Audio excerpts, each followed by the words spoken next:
ख़वातीन हज़रात, कुछ और बातें जो नार्सिसिस्ट यानी ख़ुद गर्ज़ की पहचान होती हैं, उनमें से एक झूठ है। ये झूठ बोलने में बहुत माहिर होते हैं, यानी एक मतलब परस्त ख़ुद गर्ज़ इंसान खुलकर झूठ बोलता है।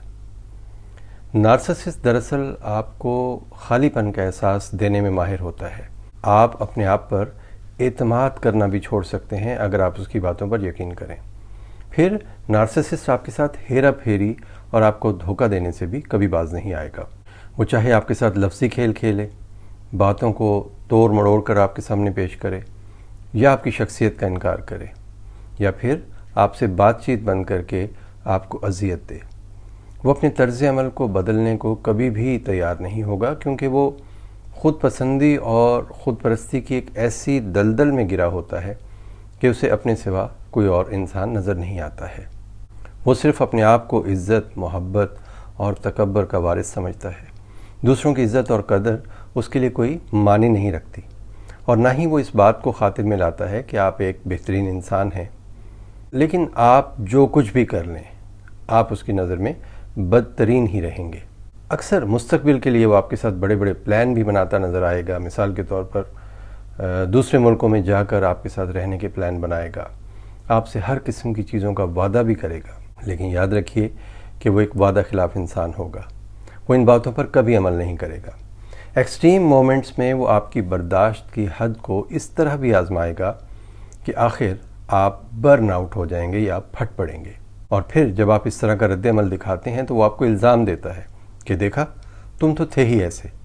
वो दरअसल आपको तन्हा करके अपनी ज़ात के लिए भी आपको अजनबी बना देता है, और फिर आप अपनी ज़ात की इतनी तौहीन देखकर बेचारगी के आलम में हर शख्स पर और अपने करीबी लोगों पर भी एतमाद करने से डरने लगते हैं, और आपको ऐसा लगता है कि जैसे आप अपनी मासूमियत खो चुके हैं। आपको नाउमीदी, बेबसी और गम घेर लेता है।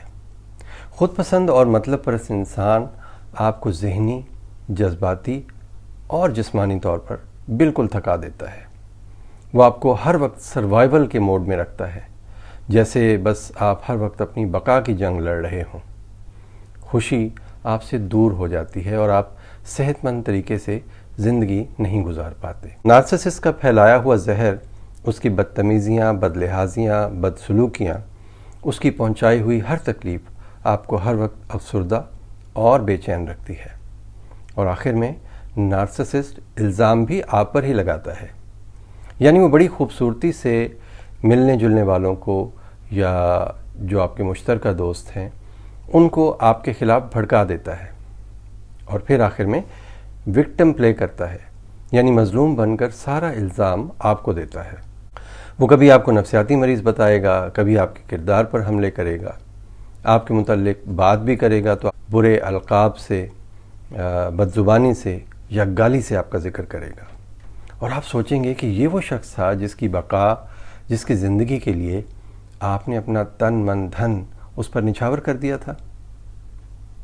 मिसाल के तौर पर नार्सिसिस्ट को अगर कोई मूज़ी मरज़ या कोई बड़ी बीमारी आ घेरती है तो आप तो हैं ही एम्पैथ। आप उसकी सर्वाइवल के लिए, उसकी ज़िंदगी के लिए सब कुछ करते हैं कि बस वो ज़िंदगी की तरफ लौट आए। आप तसव्वुर में उसके वो लम्हे सोचते हैं कि जब उसकी अपनी कश्ती ज़िंदगी की तलाश में हचकोले खा रही थी, लेकिन आपने उस वक्त उसको बचाने का बेड़ा उठाया था। आपने अपनी ज़िंदगी और अपनी खुशियाँ उसके लिए दाव पर लगा दी थीं, लेकिन उसने ज़िंदगी की तरफ आते ही पहला कदम क्या उठाया? आपको ही तख्ता मश्क बना लिया। आपको ये सिला दिया कि आप अपने जीने से भी गए। मैं तो कहा करता हूँ कि नार्सिसिस्ट से कहीं बेहतर गली का कुत्ता होता है, जिसे आप भूख के आलम में अगर रोटी का टुकड़ा डालते हैं तो वो भी आपके लिए, आपकी हिफाजत के लिए हर अजनबी, हर दुश्मन से लड़ने के लिए तैयार हो जाता है।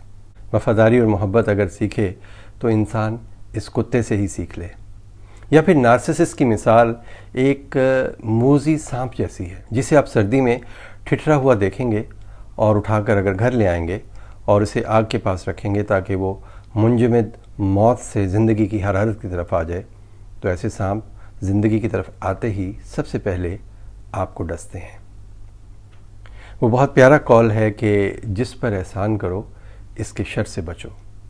तो नार्सिसिस्ट पर ये कॉल صحیح معنوں میں صادق آتا ہے۔ تو جناب، اگر آپ نے پہلے نہیں سوچا تو اب سوچ لیجئے۔ نارسسسٹ، یاد رہے، اپنے انجام کو ضرور پہنچتے ہیں۔ کچھ موقع مکافات عمل کو بھی دے دینے چاہیے۔ وہ کسی نے کہا ہے نا کہ آپ کی خاموشی اتنی گہری ہونی چاہیے کہ نظر انداز کرنے والوں کی چیخیں نکل جائیں تو خاموش ہو جائیں۔ اپنی زندگی پر فوکس کریں، جو بچا ہے اسے سمیٹیں، زندگی کے مثبت چہرے کو تلاش کریں، اور زندگی کے آئینے میں اگر اس کی صورت کسی ہیولے کی طرح ابھرے بھی تو اسے نظر انداز کریں۔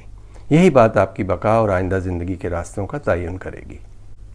میرا نام ڈاکٹر سہیل احمد ہے، اور آپ مجھے اسکرین پر دی گئی معلومات کے مطابق تلاش کر سکتے ہیں۔ اپنا بہت خیال رکھیے گا، اور یہ ویڈیو ان لوگوں سے ضرور شیئر کیجیے گا جنہیں ان الفاظ کی ضرورت ہے۔